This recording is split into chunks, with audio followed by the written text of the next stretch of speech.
네, 여러분 안녕하십니까. 시청자의 눈으로 세상을 보는 시간이죠. 바로 보는 TV 옴부즈맨의 조승현입니다. 1년 뒤에 있을 차기 총선의 불씨가 될 수 있어서 여야가 총력전을 벌여왔던 4.19 재보궐선거가 드디어 끝이 났습니다. 국회의원 4석을 두고 벌인 이번 선거는 새누리당이 3석, 또 무소속 후보가 1석을 차지하면서 새정치민주연합이 전패를 기록했습니다. 한편 성완종 리스트 파문 등의 영향으로 당일까지도 한치 앞도 내다볼 수 없는 박빙 혼전 양상을 보였습니다. 이런 가운데 재보선 하루 전에 발표된 박근혜 대통령의 성완종 파문 관련 담화와 문재인 대표의 대통령이 몸통이라는 발언을 두고 날카로운 공방이 오고 가기도 했습니다. 언론 역시도 이를 주요 기사로 다뤘는데요. 정작 선거 의제나 유권자 운동 등의 보도는 뒷전으로 밀려나고 성완종 리스트나 이완구 총리 사퇴 등의 굵직굵직한 이슈들이 선거에 어떤 영향을 미칠지 등에 주목해서 지적이 나오기도 했습니다. 잠시 후 TV와 비평에서는 4.19 재보궐선거 논란과 이를 전하는 우리 언론들의 보도 태도를 점검해 보도록 하겠습니다. 먼저 시청자평가원의 모니터 결과를 들어보는 연합뉴스 TV를 말한다 시간인데요. 오늘은 뉴스 리뷰와 뉴스 브런치를 살펴봤습니다. 박주연 시청자평가원의 의견 함께 하시겠습니다.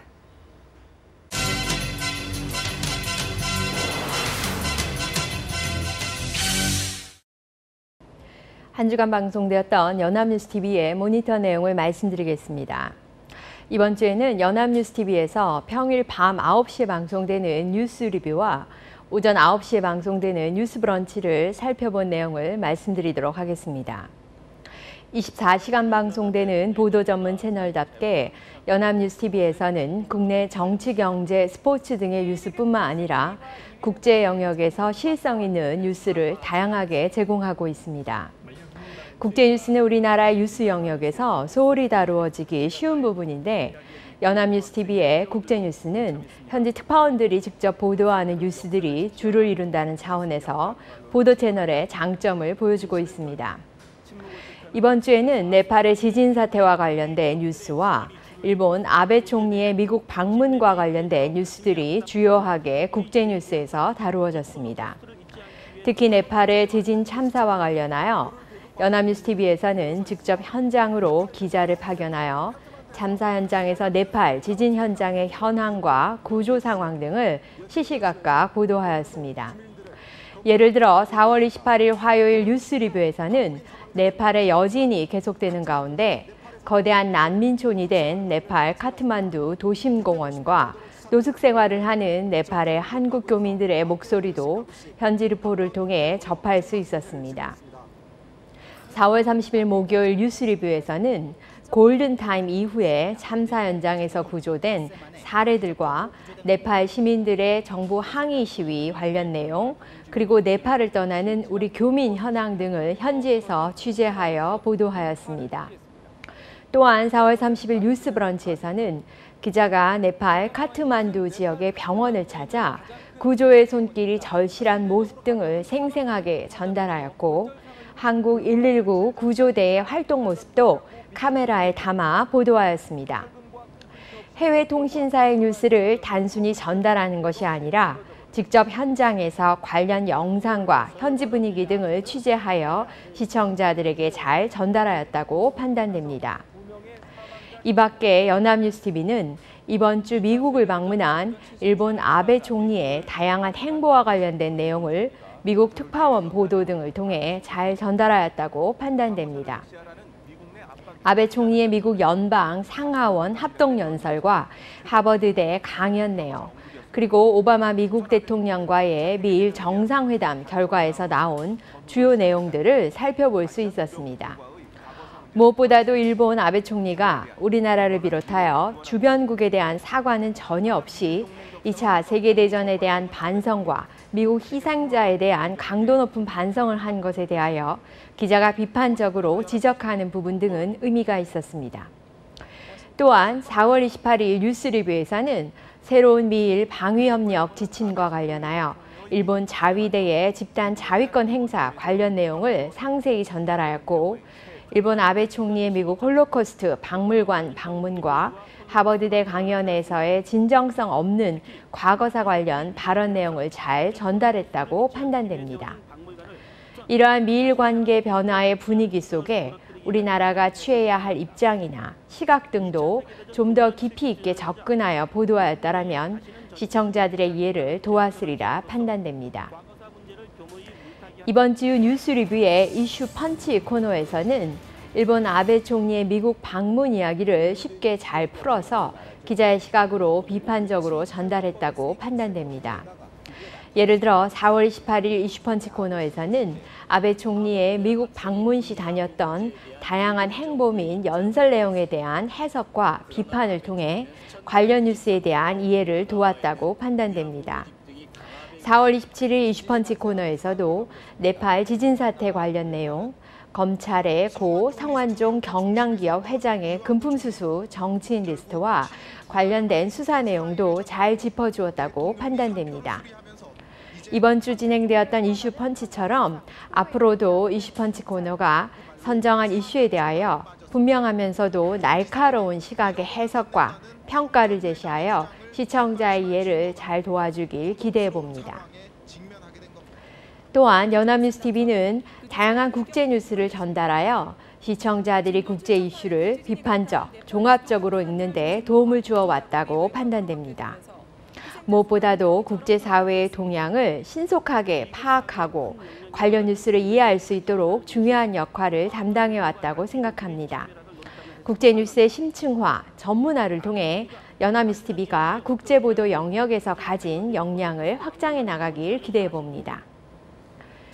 뉴스 리뷰는 시청자가 만드는 뉴스라는 모토로 그날의 주요 이슈에 대하여 시청자에게 직접 의견을 청취하여 보도하는 오늘 생각이라는 코너를 제공하고 있습니다. 그날의 주요 이슈에 대하여 시청자들의 생각을 생생하게 직접 들어볼 수 있다는 차원에서 의미가 있다고 판단됩니다. 예를 들어 이번 주 뉴스 리뷰의 오늘 생각 코너에서는 4.29 재보선 결과에 대한 시민들의 다양한 반응과 5월 황금 연휴를 알차게 즐기는 방법, 그리고 국제결혼과 양성평등의식에 대한 청소년들의 생각을 물어보기도 했는데요. 특히 4월 28일 청소년들을 대상으로 한 오늘 생각 코너에서는 청소년들의 결혼관에 대한 생각과 학업 스트레스에 대한 솔직한 답변을 전달받을 수 있어서 좋았습니다.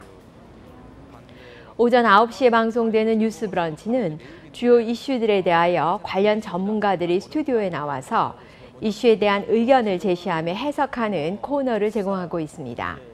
이번 주 브런치 이슈 코너에서는 4.29 재보선을 전후로 여야 정당의 선거 판세 분석과 선거 결과를 해석하는 전문가들 대담이 스튜디오에서 진행되었습니다. 전반적으로 전문가들의 다양한 의견 도출은 잘 이루어졌지만 아쉬웠던 부분도 있었습니다. 이번 4.29 재보선 결과의 의미를 선거가 치러진 개별 지역 후보자의 면모나 지역적 관련 이슈들은 거의 배제된 채 선거 결과가 오로지 여야 각 정당 및 정당 대표의 면모에 대한 우리나라 국민 모두의 생각인 듯 선거 결과 평가가 치우친 것 같아 아쉬웠습니다. 오전 9시에 방송되는 뉴스 브런치는 그날 주요 신문들의 주요 기사 내용을 소개하는 미디어 톡톡 코너를 제공하고 있는데요. 다른 매체에서 다룬 주제를 짚어준다는 측면에서 의미가 있다고 판단됩니다. 예를 들어 4월 29일 미디어 톡톡에서는 자원개발 등 내년 예산 축소 사업 100개가 해당 부처와의 상의 없이 이미 선정되었다는 동아일보의 기사를 소개하였습니다. 또한 현행법상 65세가 넘으면 고용보험이 적용되지 않아 우리나라의 환갑 기준 고용복지제도의 변경 필요성을 제기한 중앙일보의 기사가 소개되었습니다. 그리고 해외 체류 주재원 및 유학생들의 주민등록증 말소 문제 등을 지적한 세계일보 기사를 선정하여 보도하였습니다. 다양한 사안과 시각을 접할 수 있어서 의미가 있었다고 판단됩니다. 아쉬웠던 것은 기사를 소개하는 시간이 짧아서 각 신문의 구체적인 기사 내용을 정확하게 전달받기가 어려웠는데요. 시간을 좀 더 할애하여 그날 신문들의 주요 이슈를 짚어주는 것도 의미가 있으리라 판단됩니다. 이번 주 뉴스 브런치에서는 보도 전문 채널의 성격답게 주요 사안들이 뉴스 중간에 뉴스 속보로 자막화되어 신속하게 등장하였습니다. 예를 들어 4월 28일 뉴스 브런치에서는 일본 엔화의 원화 환율이 900원 선 아래로 떨어졌다는 자막 속보가 등장하였습니다. 속보를 시적절하게 전달하는 것은 보도 채널의 특성을 보여준다는 차원에서 의미가 있지만 뉴스 속보 전달이 기존 진행되는 다른 뉴스의 흐름을 어렵게 하는 경우도 발견할 수 있었는데요. 예를 들어 4월 30일 뉴스 브런치에서는 4.29 재보선에서 여당의 압승 이후 국회의 새누리당 최고위원회 회의와 새누리당 김무성 대표의 연설 내용을 각각 2번 뉴스 속보로 현장과 연결하여 생중계하였습니다. 이 과정에서 각각 진행되고 있던 국제뉴스가 보도되는 중간에 중단되었고 또한 미디어 톡톡 코너의 신문 이슈가 전달되다가 중간에 중단되었습니다. 또한 중간에 중단된 보도는 더 이상 뉴스 브런치가 끝날 때까지 전달받을 수 없었습니다. 뉴스 속보를 제공할 때에는 보도 아이템 하나가 종결된 이후 연결하는 등 관련 부분을 좀 더 세심하게 고려하여 뉴스의 흐름과 맥락을 유지시켜줄 필요가 있다고 판단됩니다. 앞으로도 연합뉴스TV가 우리 사회의 여러 단면을 정확하게 시청자들에게 보여줄 수 있도록 정치, 경제, 사회 등 다양한 이슈를 심도 있게 조명하고 비판적으로 분석해 줄 것을 기대해 봅니다. 이를 위해서는 영역별 전문성과 심층성이 보강된 뉴스 전달이 필요하다고 판단됩니다.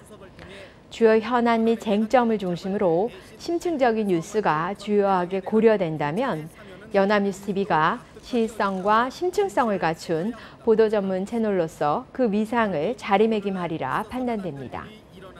오늘은 연합뉴스TV의 평일 밤 9시에 방송되는 뉴스 리뷰와 오전 9시에 방송되는 뉴스 브런치를 살펴본 내용을 말씀드렸습니다.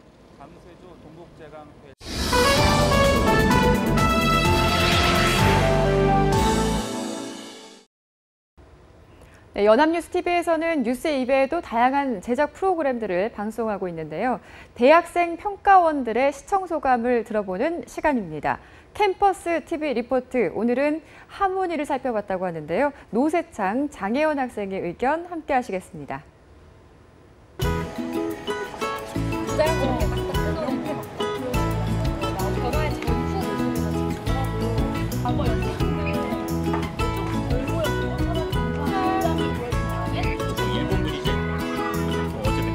그게 하나도 없었어요. 그 예고편이 들어갔으면 어땠을까요?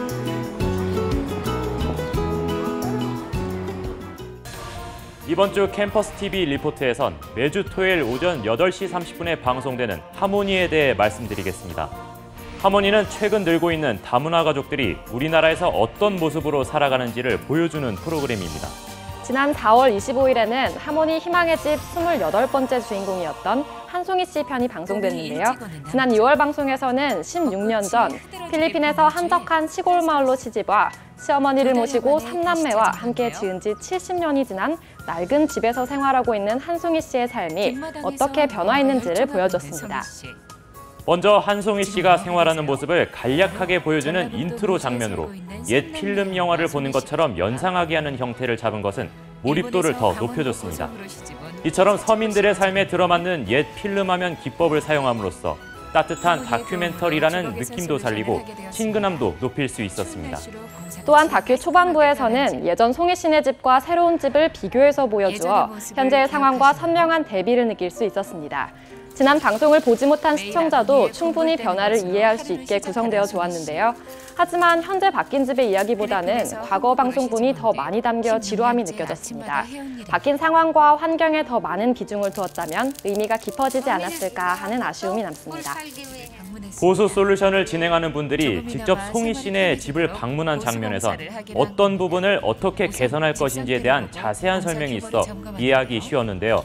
이런 설명에 추가로 컴퓨터 그래픽을 이용해서 완성 후의 모습을 미리 보여주거나 보수공자 현장도 생생하게 함께 보여줬으면 전체적인 변화에 대한 완성도가 더 높아졌을 것입니다. 이어서 한송이 씨 부부의 일상생활 모습들 역시 자연스럽게 보여줬는데요. 두 부부가 어려운 상황 속에서도 끊임없이 포기하지 않고 희망을 이어가는 모습을 보여줬던 것이 인상적이었습니다. 이는 하모니 프로그램의 취지와 기획 의도와도 잘 부합했고 그들의 긍정적인 사고와 행동으로 보는 시청자 또한 그 에너지를 전달받을 수 있었습니다. 후반부에선 변화된 가정의 모습을 더 자세히 볼 수 있었는데요. 깨끗한 책상에서 공부하는 모습, 쾌적한 화장실에서 어머니의 도움 없이 스스로 양치를 하는 모습, 더 이상 가마솥을 이용하지 않고 편리하게 주방에서 요리하는 모습 등을 보며 덩달아 마음이 뿌듯해지는 듯 했습니다. 특히 씻는 것을 싫어했던 진현이가 씻는 것을 좋아하게 됐다고 하는 장면에서 큰 감동을 느꼈습니다. 마지막 장면으로는 한송이 친해 부부가 고마운 사람들에게 음식을 대접하는 과정들을 보여줬는데요. 부족한 살림과 형편 속에서도 감사한 마음을 보여주기 위해 아낌없이 장을 보고 또 음식을 장만하는 송이 씨 가족의 모습은 참 정겹고 따뜻했습니다. 한 명 한 명의 마음이 더해져서 한 가족의 삶이 좋아진 것을 보니 그 손길이 얼마나 중요하고 가치 있는지를 깨달을 수 있었습니다. 끝으로 한송이 씨가 서툰 한국말에 진심을 담아 도와주신 모두에게 고마움을 표현한 인터뷰는 다문화 가족의 진심 어린 마음을 담은 대사라 더욱 가슴에 와닿았습니다. 모두에게 감사하다라는 그 말은 아마 현 시대의 모두에게 전하는 메시지가 아닐까 싶은데요. 또한 방송이 끝나고 가족이 모두 한 상에 옹기종기 모여 앉아 식사를 하는 장면을 통해 일상 속의 소중함을 느낄 수 있었습니다. 이 장면과 더불어 신지훈의 해피엔딩 곡을 들려줬는데 가사와 가족의 모습이 잘 맞아서 더욱 감동적이었습니다.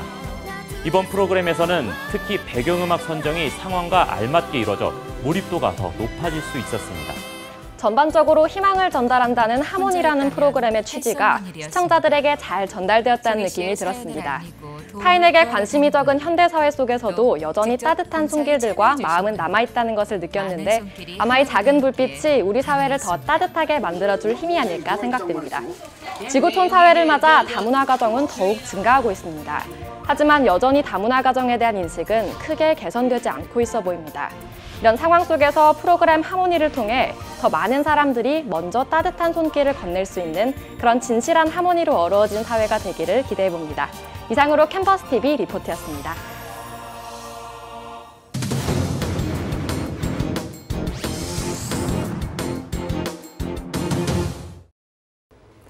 총선을 1년 앞두고 있는 시점에서 열린 이번 4.19 재보궐선거가 드디어 막을 내렸습니다. 선거 결과 새누리당이 압승을 거뒀고 새정치민주연합이 참패를 기록했습니다.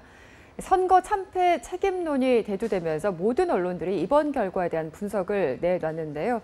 이에 앞서서 선거 전에 정계 폭풍을 몰고 왔던 성완종 리스트 파문과 관련해서 여야가 폭로전에 열을 올렸고 언론 역시도 이번 파문이 선거에 미칠 영향에 촉각을 곤두세우는 모습을 보였습니다. 그런데 문제는 정작 후보자들의 선거 공약이나 활동에 대해서는 언론 보도가 참 적었습니다. 국민들의 알 권리를 충족시키지 못했다는 이야기인데 또 여야의 색깔론이나 종북몰이 공방을 여과 없이 경쟁적으로 보도하면서 지적이 일기도 했습니다. 오늘 TV와 비평에서는 4.19 재보궐선거 논란과 언론 보도를 주제로 이야기 나눠보도록 하겠습니다. 오늘 도움 말씀을 위해서 지방행정연수원 미디어 커뮤니케이션 전문가이신 김진수 교수님 나와 계십니다. 안녕하세요, 교수님. 네, 안녕하세요. 네, 이번 4.19 재보궐선거 어떻게 보셨습니까? 그야말로 총선을 1년 앞두고 있는 시점에서 열린 선거였는데 네. 언론에서는 어떻게 보도했습니까? 제가 한 달 전쯤에 이 자리에서 방송을 했을 때 야권 분열이라는 화두를 던졌었는데요. 그때는 물론 이제 성완종 게이트가 터지기 전이었죠. 성완종 게이트 이후 야권이 큰 호재를 만난 듯 했지만 결국 이번 선거는 여권 결집으로 이어지면서 새누리당의 대승으로 막을 내렸습니다. 우리 언론은 성완종 게이트 후폭풍과 이 선거를 연관시키면서 촉각을 곤두세웠는데요. 이번 재보궐선거는 그 어느 때보다도 정말 어려운 선거라는 점을 강조했습니다. 박빙을 뛰어넘는 초박빙, 혼전 이상의 대혼전 이런 표현들을 많이 썼고 하지만 결과는 예상만큼은 아닌 상황에서 당선자들이 속속 나왔습니다.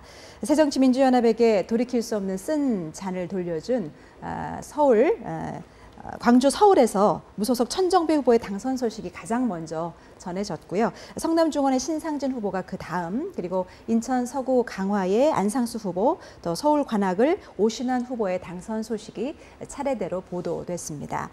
4곳 중에 이제 3곳이 워낙 야권 성향이 강한 지역이다 보니까 굉장히 조심스러운 보도를 내보냈었고요. 하지만 성완종 리스트로 불거진 현 정권의 권력형 비리 게이트에 대해서 국민들이 어떤 심판을 내릴지, 그리고 성완종 회장의 특사와 관련해서 현 야당은 얼마나 자유로울 수 있는지에 대한 추측성 보도가 많았던 것 같습니다. 특히 이번 선거에서 가장 많은 보도를 차지한 것 중에 하나가 각 당 대표죠.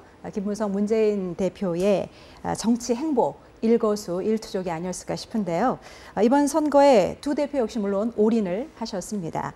박근혜 정부 집권 3년 차 여야의 역학 관계에 있어서 이번 선거가 얼마나 중요한지 여부와 또 차기 대권 주자로서 김무성 문재인 대표에게 국민들이 또 어떤 성적표를 줄 것이냐에 대해서 초미의 관심이 집중되고 있다는 보도가 주류를 이뤘습니다. 네, 이번 선거에서 보면은 후보자들의 공약이나 활동은 전혀 알려지지 않았다고 해도 과언이 아닐 것 같아요. 잘 모르겠다 이런 분들 굉장히 많으셨고 큰 이슈가 많아서였을까요? 뭐 성완종 리스트 파문이나 이완구 총리 사퇴 이런 부분이 어떻게 영향을 줄 것인가, 이 부분에만 너무 초점을 맞췄던 거 아닌가 이런 생각을 해보거든요. 네, 그렇습니다. 이게 언론의 보도 태도를 보면 언론이 사실 중립을 지키면서 어떤 심판의 역할을 담당해야 되는데 직접 선수로 뛰고 있다는 점을 좀 문제로 삼고 싶습니다.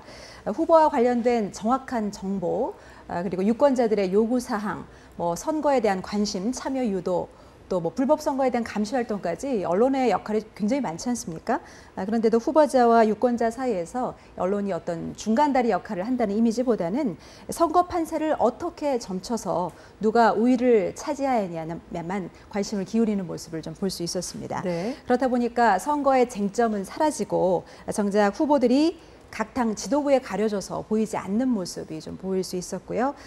성완종 리스트나 이완구 총리 사퇴가 또 선거에 어떤 영향을 미칠 것이냐를 놓고도 뭐 전패냐 전승이냐, 뭐 2대2 승리냐, 3대1 압승이냐 이런 스코어에만 좀 열을 올리는 모습이 좀 그렇다고 할 수 있겠죠. 이번 선거도 그래서 결국은 정책 선거보다는 당리당략과 진영 논리로 흐를 수밖에 없었고 거기서 언론도 제 역할을 다하지 못하지 않았나 싶습니다. 성완종 특사에 대해서도 여야의 의견이 워낙 다르다 보니까 국민들은 뭐 어떤 주장이 맞는지 알 수가 없죠. 그런 상황에서 이번 선거가 치러졌는데 일부 언론에서는 성전 회장의 사면과 관련해서 참여정부와의 어떤 빅딜이 있었을 것이지 않냐라는 의혹을 제기하면서 새정치민주연합 쪽을 겨냥하기도 했습니다. 어쨌든 이번 선거는 성완종 태풍으로 한 치 앞도 내다볼 수 없는 형국이었다가 그 속에서 뭐 수많은 의혹만 제기하고 그 태풍이 소강 상태에 접어들면서 마무리됐다로 정리할 수 있을 것 같습니다. 때로는 사실 선거에서 보면 네거티브 공방이 필요한 부분도 분명히 있습니다. 그런데 이번 같은 경우에는 이 네거티브 공방에 대해서 비판하는 기능보다는 오히려 부추기는 쪽으로 좀 가지 않았나 이런 생각을 해보는데요. 이런 언론의 모습 문제는 없을까요? 네, 우리의 그 선거 보도가 사실 공약보다는 정책 중심의 보도가 좀 많은 것 같고요. 또 공약에 대한 분석보다는 어떤 가십이라든가 스케치에 그치고 있지 않나 싶습니다. 그러니까요. 그리고 또 여론조사 결과만 보더라도 그 굉장히 그 앞다퉈 순위만 보도하는 경마식 보도 행태를 보이고 있는데요. 만약 현재 언론이 이런 대결 구도를 계속 지향해 나간다면 흥미 위주의 자극적인 보도에서 벗어날 수 없을 거라는 생각이 듭니다. 또 그러다 보면은 지역 감정도 또 잦아들지 않겠죠. 선거를 오직 승자와 패자로만 나누는 대결 구도에서 좀 벗어났으면 좋겠는데 왜냐하면 이런 대결 구도가 뭐 지연이라든가 학연, 혈연과 연결되다 보면 본의 아니게 지역사회의 갈등을 부추길 수 있기 때문입니다. 박근혜 대통령의 대국민 메시지와 또 문재인 대표의 선거 중립 위반 반격 보도가 있었던 날에도 함께 거론된 인물이 노무현 전 대통령이었습니다. 살아생전의 모습을 굉장히 장시간 동안 화면에 노출시키면서 뭐 그때 방송에 나갔던 당시 방송 뭐 한나라당 뭐 집권 끔찍 뭐 4번 내 선거 개입 발언 뭐 이런 자막들이 좀 혼란스럽게 방송에 나가는 걸 보면서 좀 자극적이지 않나 이런 생각이 좀 들었고요. 정치권의 또 금품 수수와 관련해서도 뭐 돈을 받았냐 안 받았냐를 떠나 네. 얼마를 받았냐, 수천이냐, 뭐 수억이냐. 액수에만. 그렇죠. 그렇다 보니까 흥미 위주의 보도에 그치지 않았나 싶습니다. 이거 외에 사실 다룰 부분이 굉장히 많죠. 예. 8곳의 광역 기초의원 선거라던가 또 소수파 후보의 정책들도 보도가 됐으면 좋았겠다. 이런 생각이 듭니다. 예. 내년부터는 또 이제 굵직굵직한 선거들이 계속 있을 테고 어떻게 보면은 결국 이 좋은 후보를 가려내는 게 우리 언론의 역할이 아닌가 싶은 생각을 하는데요. 관련 보도, 그러니까 선거 네. 보도를 하면서 우리 언론들이 어떤 부분에 초점을 맞춰야 되겠습니까? 우리의 어떤 선거 풍토 또 정치 풍토를 바꾸는 것은 사실 유권자에게 있다고 생각이 네. 듭니다. 그러기 위해서는 끊임없이 국민들은 공약을 요구해야 되겠죠. 그러다 보니까 이것만큼은 국회에 가서 꼭 해내겠다 이런 것들을 물어봐야 하는 역할이 언론에 있다는 생각이 듭니다. 각 후보들이 발표한 공약을 그대로 보도하기보다는 공약의 허와 실을 좀 분석할 수 있는 그런 보도가 많았으면 좋겠고 그런 평가 보도가 좀 심층적으로 이루어졌으면 좋겠다는 생각이 들었습니다. 한 방송사는 잠깐 동안이긴 했지만 당선 속보를 전하면서 후보의 이력과 함께 그 후보가 내세우는 공약을 굉장히 크게 자막에 띄우는 모습을 볼 수 있었는데요. 아주 인상적이었습니다. 지역 주민들에게는 누가 됐는지도 중요하지만 저 당선자가 뭘 할 것이냐도 굉장히 중요한 부분이기 때문에 그렇죠. 예. 언론이 함께 감시의 역할을 할 수 있다는 점에서도 긍정적으로 평가될 수 있다고 봅니다. 여론조사에 의한 보도 행태도 좀 되돌아봐야 할 것 같습니다. 서울 관악을에서는 여론조사 업체와 대표를 공직선거법 위반으로 검찰에 고발하는 이례적인 상황이 벌어지기도 했는데요. 여론조사 업체의 그 조사 결과가 너무 왜곡돼서 선거에 영향을 미칠 수 있다는 그런 이유에서였습니다. 불리한 여론조사는 좀 외면하고 유리한 것만 이용하는 것도 어떻게 보면 언론 플레이라고 할 수 있겠죠. 네. 거기에 언론이 이용당해서는 안 되겠다라는 생각이 좀 들었습니다. 자, 이제 4.29 재보궐선거는 이제 끝이 났습니다. 우리의 선거보도 관행이 결과적으로 국민들에게 어떤 정치의 무관심이라던가 피로감만 유발하게 되면 안 될 것 같고요. 이번 선거를 기점으로 많은 부분들을 좀 되돌아봤으면 하는 그런 바람이 듭니다. 네, 알겠습니다. 교수님 오늘도 좋은 말씀 고맙습니다. 네, 잘 들었습니다. 네, 이번 4.29 재보궐선거는 그 결과로 봤을 때는 여당의 완승이라고도 할 수 있습니다. 하지만 국민들이 면죄부를 준 것은 아니다. 이런 평가가 지배적입니다. 끊임없이 나오고 있는 책임론 등 승패에 대한 분석보다는 앞으로 당선자들이 국민과 나라를 위해서 어떠한 행보를 보일지에 더욱 관심을 기울여야 할 것입니다. 특히나 선거 때마다 불거지고 있는 여야 간의 네거티브 공방을 무조건적으로 보도하기보다는 비판의 시선으로 문제를 제기하고 또 후보자들에 대한 정확한 정보를 전달하는 데 앞장서야 할 것입니다. 네, 저희 제작진은 언제나 시청자 여러분들의 다양하고 소중한 의견을 기다리고 있습니다. 방송을 보고 느낀 소감을 전화나 홈페이지 시청자 게시판 그리고 SNS로 보내주시기 바랍니다. 바로 보는 TV 옴부즈맨 오늘 방송 여기까지입니다. 함께해 주신 여러분 고맙습니다.